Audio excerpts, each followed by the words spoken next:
America, and to the republic for which it stands, one nation, under God, indivisible, with liberty and justice for all.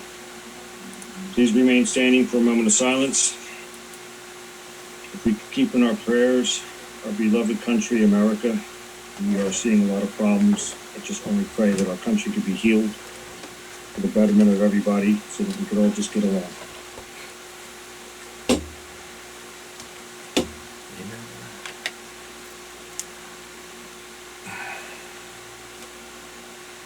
Amen.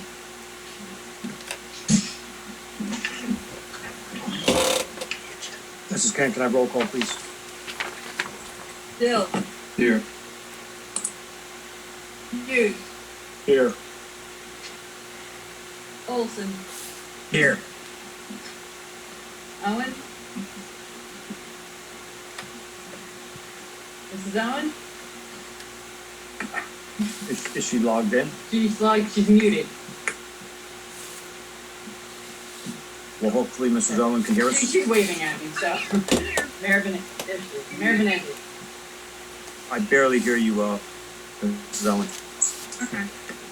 I don't know if you need to turn your volume up or what it is. Mayor Benetti. And I am present. Okay. At this time, I'm going to ask for someone to make a motion for public comment, in which is only for items that are on the agenda. I'll make the necessary motion. Is there a second? I'll second. All in favor? Aye. Meeting is now open to the public. Is there anyone who is wishing to speak at this moment? I'm not able. So, A few questions or information. One is regarding just to mention regarding the budget insertion, which I guess is new money from Clean Communities.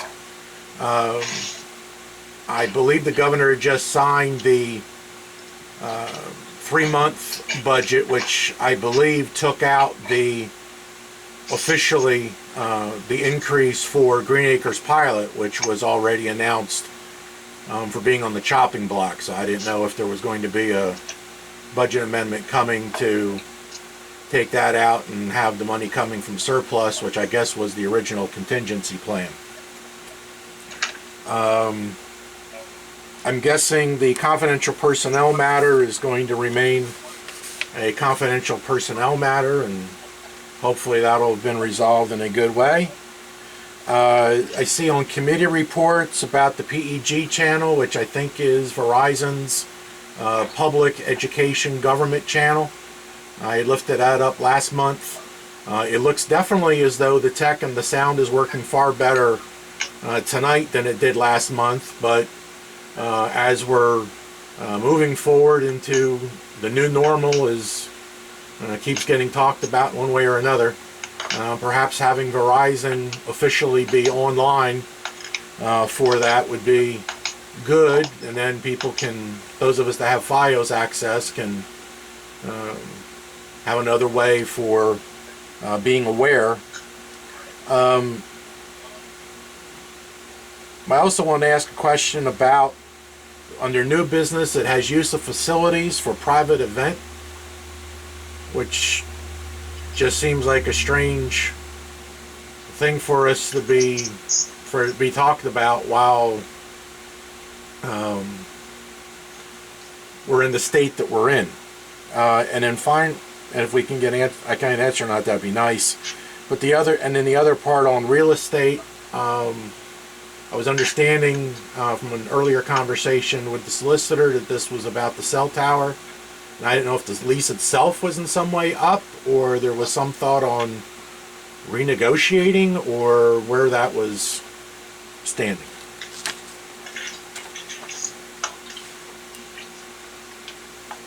you will find out all that information as the meeting progresses along, dear Mr. Kirk.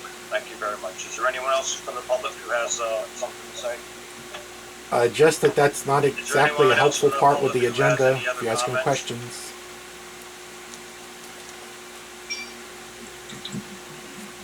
You don't see anybody? At this time, I make a motion to close the meeting to the public. Is there a second? Second. All in favor? Aye. Aye. Any opposed? Moving down the line here, we have the engineers report. I would like to hear from Michael at this time. Is Michael tuned in? Why don't we give Michael a chance? Let's move over to the presentation from Paul Forenza. Good evening, Mayor, members of City Council. Can everybody hear me okay? Yes. Yes. Yeah. If you could just speak a little louder, that would be good. All right, I'll give my best shot. My name is Paul Forenza. I'm the Executive Director of the Atlantic County Municipal Joint Insurance Fund, and I appreciate the opportunity this evening to spend just a couple of minutes with you and go through some materials in regards to the Atlantic County JIF. Your membership in the JIF, your 3-year membership, is up at the end of this year. And I do see that on your agenda this evening, you do have a resolution authorizing an additional 3 years with the fund. So hopefully over the next couple minutes, I won't say anything that'll make you second guess your proposed resolution this evening. With that said, I did send materials out to Linda. It's really a copy of my presentation. Hopefully everybody has a copy of that. And I just would like to walk through it with you in just a couple minutes. And I'm obviously happy to answer any questions that you may have during the course of my discussion or at the end. If you take a look at the presentation materials, and I'm looking specifically at basically the PowerPoint presentation that is titled HCM JIF 2021 Renewal Estell Manor. If you jump to the second page, you'll see that the JIF right now is actually in its 34th year of operation. Our core values have been from the very beginning that we want the JIF to be driven by the members. We want our members making the decisions about the future of the JIF. We continue to provide superior coverage to our municipal clients. We believe it's very important to give them the coverage that they need for the exposures that they have. We have some very strong risk management and safety programs, as well as a number of reimbursement programs that help offset costs associated with some of the JIF operations at the local level. And then at the end of the day, because of, we believe, those 3 prior bullets, the JIF has really reached a strong financial position. I'll talk about that a little bit more in a few minutes, but rest assured that the JIF is here for the long haul. We're in a very strong surplus position, and we're going to be here for the long haul to be able to continue to pay. If you jump to the next page, you'll see this is the JIF loss funding trend. When you look at your overall assessment that you receive on an annual basis, the lion's share of that goes to pay for what we call the loss funding component of the budget. And this is what we call our working layer. This is where we pay the majority of our claims from. So it's, you might imagine, is the biggest piece of your overall assessment. Right now, the Atlantic JIF is paying the first $500,000 of a workers' compensation claim where one of your employees is injured. We also pay the first $500,000 of any auto liability claim where maybe one of your vehicles is involved in an at-fault accident, or a general liability claim where you have a trip and fall on a municipal sidewalk. And we're also paying the first $100,000 of any first-party property loss. So in a situation where perhaps one of your vehicles backs into another car or backs into a stationary object creating damage to that vehicle, we would pay the first $100,000 of that loss.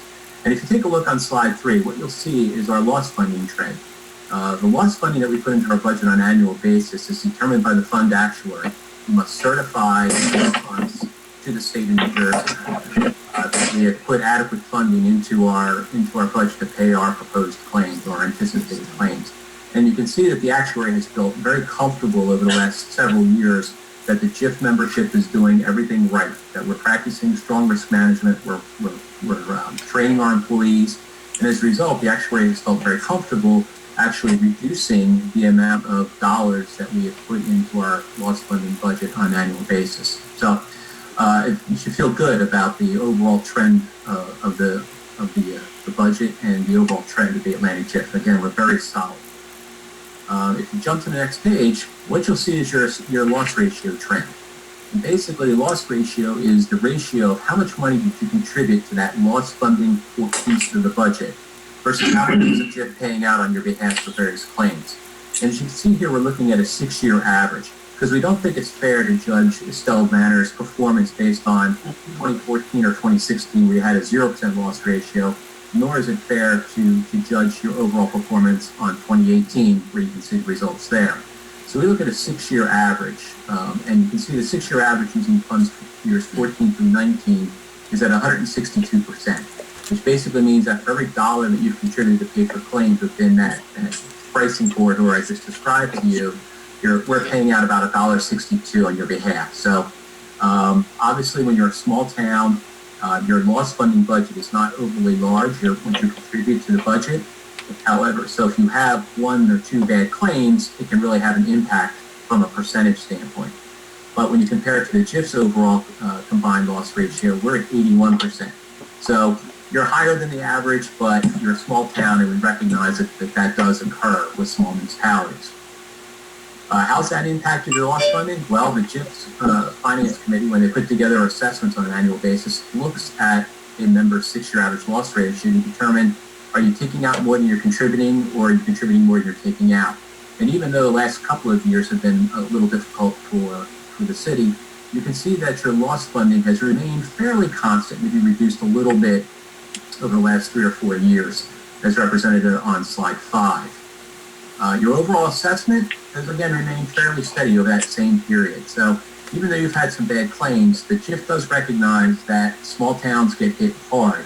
So if you're only contributing, again on slide 5, about $12,000 a year to the budget, you have one bad loan knee by a volunteer or something like that, that's a $40,000 loss, and all of a sudden you have a 300% loss ratio.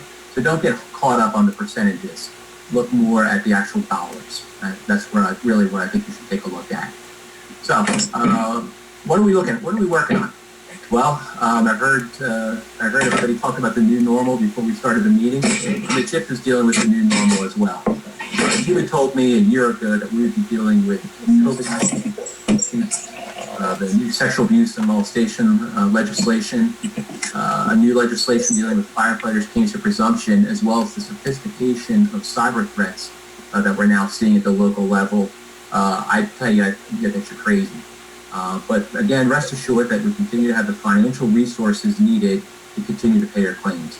But what I would like to do is just spend a few minutes and kind of dive a little deeper into these subject areas. When we live with COVID-19, the Atlantic JIF right now is providing workers' compensation benefits to well over 1,000 first line emergency responders within the JIF membership. Not only are we dealing and paying their workers' compensation claims and managing all the attributes of a claim, we're also safety directors on visits, safety director bulletins on weekly basis. Others constantly sending up when new executive orders come out in regards to opening up playgrounds and things like that. We're also distributing directives from the New Jersey Mail. And if you look at the bottom of that slide on slide 8, you'll see that's the JIF website. There's a great deal of information there. We've broken it out into sections that we think will make it easier for our members to utilize it. And I want you to rest assured that the resources are there with the JIF should you have any questions about COVID-19 and your municipal operations.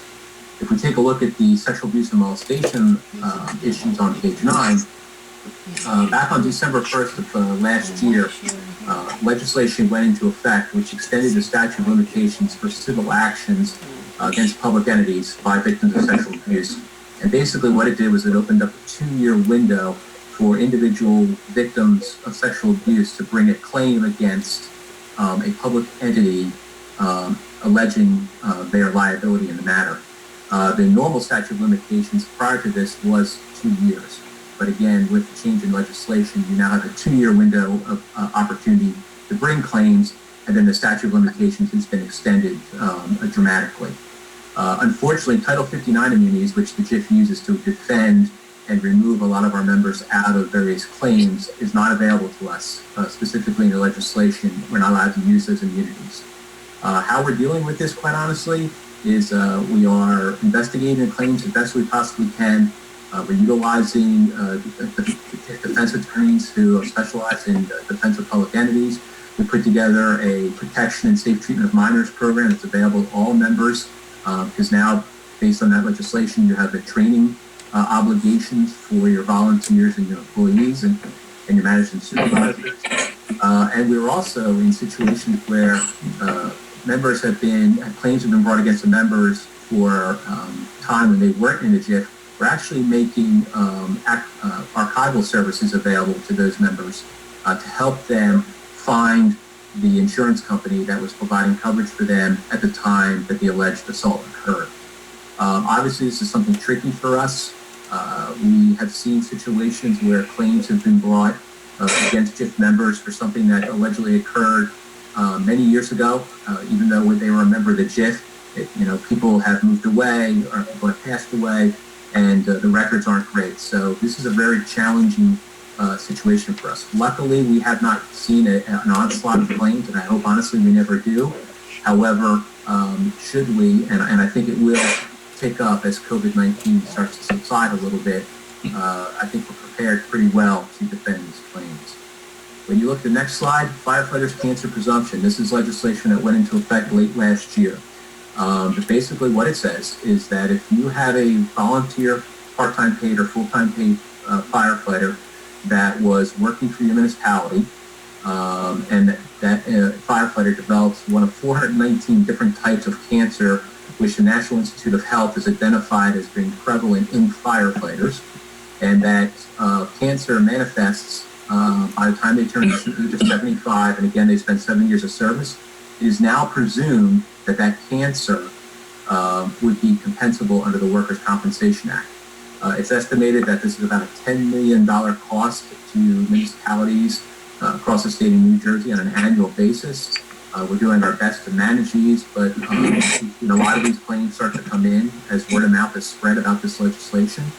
And it can be very trying to defend these cases because, unfortunately, in many cases, you've got individuals who are being currently treated for cancer who are now bringing claims against the JIF, and they've got years of treatment under their belt. They have had numerous, obviously a great deal of health benefit costs that have been picked up by the health benefit company, and the health benefit company is now trying to ship this cost off to the workers' compensation provider. So a lot of moving parts with this, but this is a real big exposure, potential exposure for us.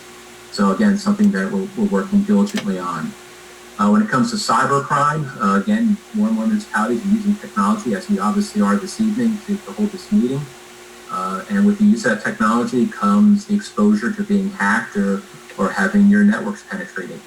Some of the risk management programs that we've put in place to try and combat that is we're currently doing the cyber hygiene training for all your employees.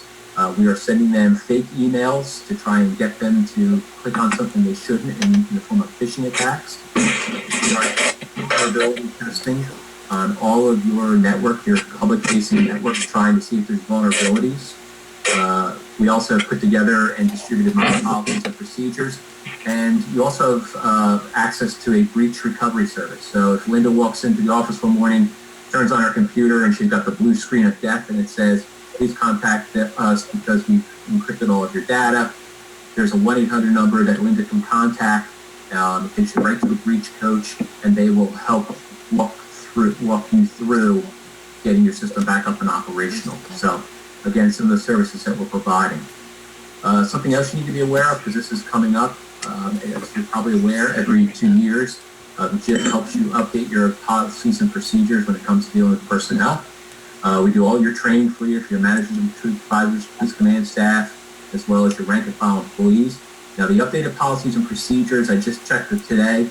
These will actually probably be released tomorrow, and we're going to send a notification out to the membership next week once everything's been loaded to the JIF website, so you'll have direct access to be able to download those. The compliance date right now is June 1st of next year. So in theory, you've got about 11 months to be able to go through and update the policies and procedures. We have had to put off some of the managers and supervisors and police due to COVID-19. So we do have some sessions set up for September and October. I'm not sure if they're going to come off or not. But again, because we have time, we're probably going to reschedule some of the stuff we've had to postpone or put off into next year. And don't forget, you also have access to the EPL helpline. If you've got a personnel issue brewing in town, You can pick up the phone and talk with the fund solicitor, or he will direct you to an attorney that's on our panel that specializes in employment-related areas, and they will walk you through the steps to take prior to taking any type of employment-related action. So don't forget you have that service as well. A couple of other new things that we're working on with COVID-19, we've got telemedicine services. We've been able to find that a lot of our employees can be handled this way with slight injuries. However, if there's a situation where the employee has a significant injury, we are making arrangements to have them taken care of by a physician and all the protections under CDC guidelines. We've also just recently rolled out MSI Now. That is a new streaming service that provides access for all of your employees up to 130 different titles of safety videos online. So that's available to you because, again, we've had to put off some of the face-to-face training that we normally do because of COVID-19. And then finally, we've got the Joint Cash Management Investment Program. This is a new program that launched in early May. You are one of 18 GIFs that are affiliated with what we call the Municipal Excess Liability Joint Insurance Fund. It provides your excess insurance coverage for you above our limits. They recently were able to champion legislation that went into effect earlier this year that allows all the GIFs within the program to put all of their money into a single pool, idle cash that we're holding, put that into a pool, and we've been able to go out and purchase now municipal bond anticipation notes, tax anticipation notes, and even some long-term debt. What it's done is because we are now competing with the normal financial markets for purchasing your debt, because now the interest rates that many of our members would normally be paying, while at the same time it's increased the investment income for the JIT, because we are satisfied the same restrictions as everybody else when it comes to investment opportunity vehicles under state statute. So right now the JCMI, as we call it, has purchased in excess of $100 million worth of debt so far, and will be out there in the municipal debt market purchasing additional debt. So we're working on a lot of new things, as you can see. But we do believe we're continuing to meet our long-term commitments. We're here to help you operate safely and manage the risk associated with your operations. Our long-term goals have always been the same: steady coverage, steady programs, and helping you to save money wherever possible. And again, our programs continue to be tailored to the exposures that you have, as you see listed there on slide 14. And again, our financial strength, it stands on its own. So with the presentation, we also sent you a copy of your report card. We send this out on an annual basis. It's a 11 by 17 bifolded piece of paper. If you can draw your attention to that document, on the left-hand side of the inside page of that, you'll see our current financials through March 31st of 2020. As I noted earlier, we're in a very strong financial position. Our net current surplus at March 31st is almost $24 million. On the right-hand side, a little further over, you'll see a breakdown of our budget where your dollars are being spent. And again, as you can see, well over 55% is in loss funding. And what I also want you to note is that red section there that says operations. We're running this program on 10 cents of every dollar, whereas a traditional insurance company is anywhere from 33 to 38 cents on a dollar to run their program. So we're running a very tight ship. We move a little further over to the right on I would call it page 3. You'll see here are the various programs that Estell Manor is enrolled in to your participation in JIF, including the EPL Cyber Risk Management Program, the Safety Incentive Programs, the Wellness Incentive Program. So there's a lot of stuff that your employees can take advantage of. And then below that, on that page, you'll see some of the metrics that the JIF uses to compare how Estell Manor is doing in comparison to the overall JIF. And again, your loss ratio is up there, but again, don't get hung up on the percentage. You guys are doing well. You're reporting your claims on time and using transitional duty when available. So you're doing a good job, and we want you to keep it up. That's the goal. And hopefully you'll look favorably upon your resolution tonight to authorize your renewal program. So with that, Mayor, I'm happy to handle any questions that you or the members of council may have. Paul, if I may ask, you said you're the executive director. Did Paul Miola retire? No, Paul and I kind of switched spots. He's still working in our office. He's in the office right next to me. He and I work very closely together. We've just kind of switched spots. Good. And another question that I wanted to ask is, I heard you say something about workman's comp claims towards firefighters. Is that more predominantly like in bigger cities where there's certainly a lot more activity and they have paid fire companies because they're always responding at all times versus small towns? Yes, large cities who have more firefighters are seeing a greater number of claims because obviously they have an increased exposure. They are responding to more incidents. But we have seen a number of claims here in South Jersey. Okay, very good. Does anybody else have any questions for Mr. Paul? Do I hear any?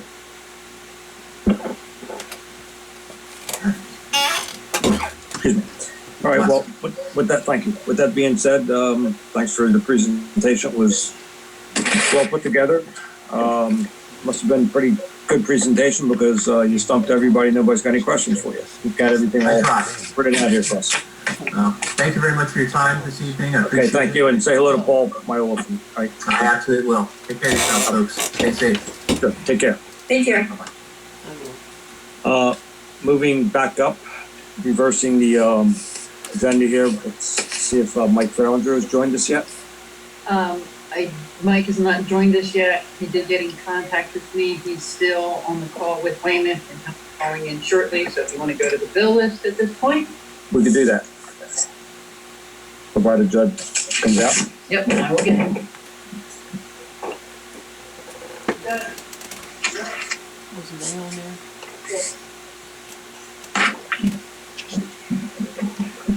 Okay, so while we're waiting on Mr. Judge Moore to come out, does anybody have any questions on the bill list as presented?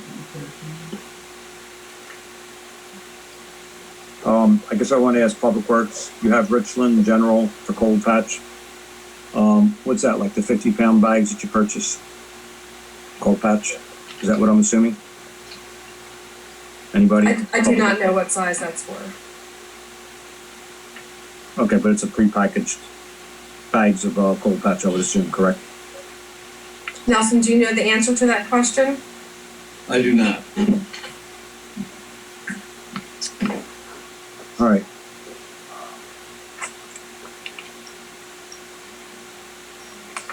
Does anyone else have any other questions pertaining to the bill list? No.